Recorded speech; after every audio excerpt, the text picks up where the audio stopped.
President-elect Donald Trump has pledged to deport millions of unauthorized immigrants when he gets to office. That plan could cost billions.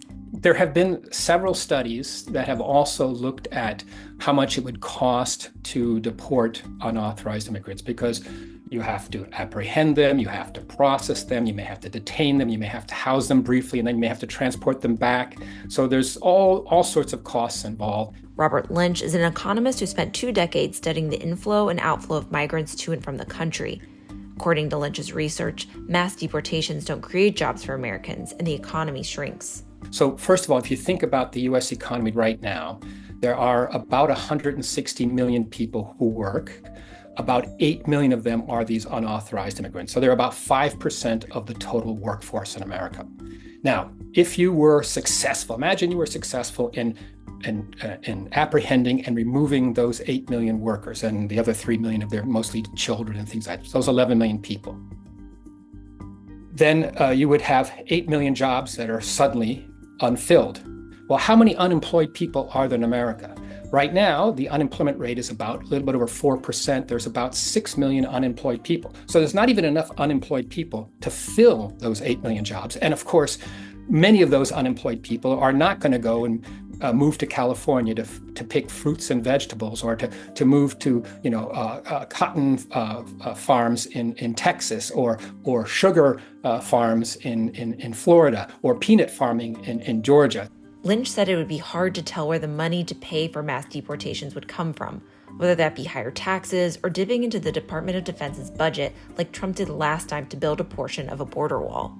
What impact is that going to have to our children and the psyche of our children? Does that mean that they're deporting the woman that makes your coffee, or cuts your lawn, or works at the daycare, or works at a meat processing plant, right? That's preparing food, or the agricultural industry, or the construction industry. Every single sector would effectively be impacted by this. The United States is now an occupied country, but it will soon be an occupied country no longer. But what really stuck with a lot of people was the separation of families as they were coming into the borders. And there was more of an outcry primarily around the family separations than there actually was of building the wall.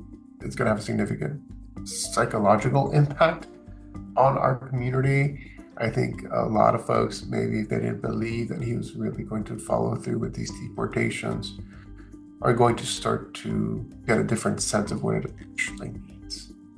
Just in 2022 alone, undocumented immigrants paid $96.7 billion in taxes, according to the Institute on Taxation and Economic Policy. Trump threatened mass deportations in his last administration, but it didn't pan out the way he wanted it to. Now experts are concerned about how things might shake out. What we communicated to the Latino community is that if you believe that he's going to cut your taxes, if you believe he's going to tame inflation, if you believe that he's going to reduce the cost of gas, and that's why you voted for him, then you should also believe that he's going to actually follow through with his threat of deportations.